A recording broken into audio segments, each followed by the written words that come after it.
Welcome. In this video I'm going to be replacing the battery in this 2006 Honda Civic. So I'll put a link in the description to some of the tools I'm using in this video, and if you use that link it helps me out a little bit and doesn't cost you anything extra. So this battery died. I tried to charge it up, but it's not holding a charge. You can see on the top here it says 214, so this was produced in February of 2014. So it's about 6 years old. So you can get a memory saver device that allows you to keep your radio presets and such, but I'm not using one of those. The ones that you plug into your 12-volt socket don't really work because you have to have the ignition on to use those. With this Civic 2, it uses a code on the radio, so I'll put a link in the description to a website you can go to retrieve that code to re-enable your radio. I guess they thought people were going to want to steal 2006 Honda Civic factory radios. So disconnecting the battery also resets the engine computer, so it may run a little different when you first start it up, but if you drive a little bit, it should recalibrate itself. So to remove this, I'm using a 3/8" ratchet, and I have a 10mm deep socket with an extension. You want to make sure you don't touch the positive and negative terminals at the same time. You also don't want to touch the positive terminal and the frame because that's also grounded. So you want to remove the negative terminal first. Next I'll remove the positive terminal. There's a little plastic cap here on the hold down post, so you can pull that off. Next I'll remove the nuts on these battery hold down posts, and if these are corroded real bad you may want to put some penetrating oil on them. So you don't have to take these all the way off, you just have to loosen them enough so you can pull the hook out of the hole in the bottom.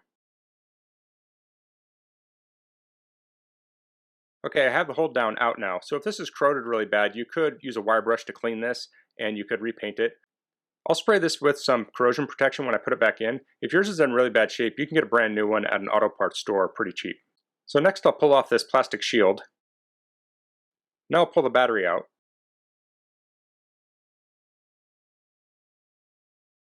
That's a heavy battery, but it's a small battery compared to a lot of cars. So I have the battery out now. This is a 51R. So I'm going to order a battery online and then I'll go pick it up at the store. And you want to take your old battery with you because they give you money for it essentially. It's called a core charge. And if you don't give them a battery, you have to pay another $18. One last thing here is that there's a plastic tray down below and you can take that out and clean it if you need to. Also, if the metal underneath it is corroded really bad, you can clean it up and put some corrosion protection on it. Okay, I got a battery here, and I got this at Batteries Plus because they offer curbside pickup. And this battery is only 450 cold cranking amps. The previous one was 500. And this is our oldest son's car. It doesn't get driven a lot. I don't know if we're going to keep it forever. If this was my primary car, I probably would have gotten a 500 cold cranking amp battery. So when you install this, make sure you get your polarity right, and the plus is the red side. Double check though, because you never know, someone may have swapped the terminals around somehow. So I need to turn this around, and there you see the date code on it too. It's 320, so this was made in March of 2020. So if you see the date code is like a year and a half old, you might want to swap that battery out for a newer one. That was a little bit of a struggle. I used to install batteries back in the day, and I was a lot stronger back then, and I also didn't have a camera in the way. Next I'll put the shroud back on. So you want to make sure it's in the correct orientation. This little tab is sticking up. If it was on wrong, it would be blocking the positive terminal clamp. Okay, so I have the hold down here, and you want to put those hooks in the holes down below. They're pretty easy to see, but you can examine it while the battery's out too, so you know where you're aiming. Okay, so I'm going to hold up on the hold down while I tighten down these nuts. That keeps the hooks from falling out of the holes. So you want to tighten it enough that it holds the battery, but not so tight that it cracks the battery, and I have seen that happen.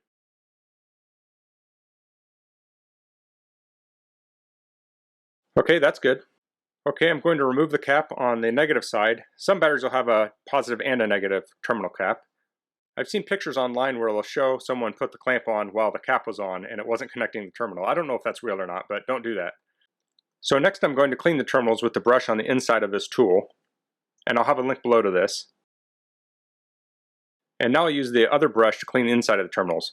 So with these tools I find that the one that cleans the terminals on the battery lasts a lot longer than the ones that clean the clamps themselves.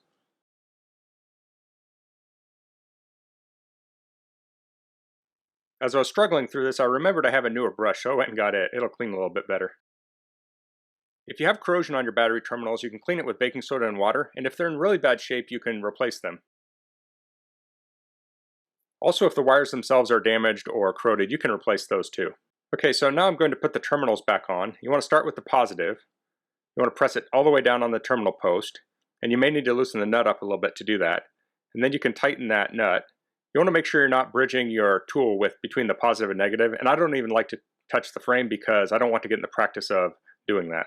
If you're tightening this and it gets really tight and then gets really loose, it means you broke your bolt and you need to replace it. So now we can reattach the wiring loom to the hold down post. So now you need to connect up the negative terminal.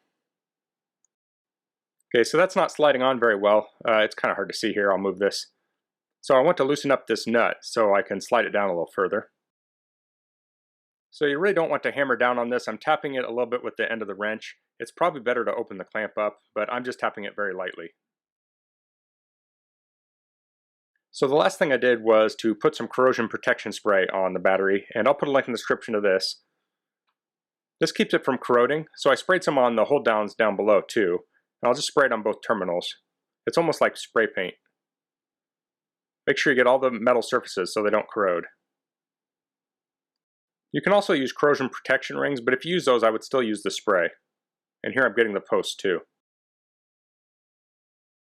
So I find this stuff to be pretty handy. I've had some newer cars have the terminals get corroded after like 2 years. So when I get a new car, the first thing I do is spray this on the terminals. And I'll even spray it on family members or friends' terminals too that get new cars because I have this can and it's going to last me a while. Okay, so now this is ready to go. Like I said earlier, this may run a little bit weird when you start it. And also you have to reset that radio code. So I'll put a link in the description of where you can do that with Honda.com. And if you have any questions, please leave them in the comments. If you like this video, please click like. If you haven't subscribed to my channel, I'd appreciate it if you could do that. And thanks for watching. Until next time, goodbye.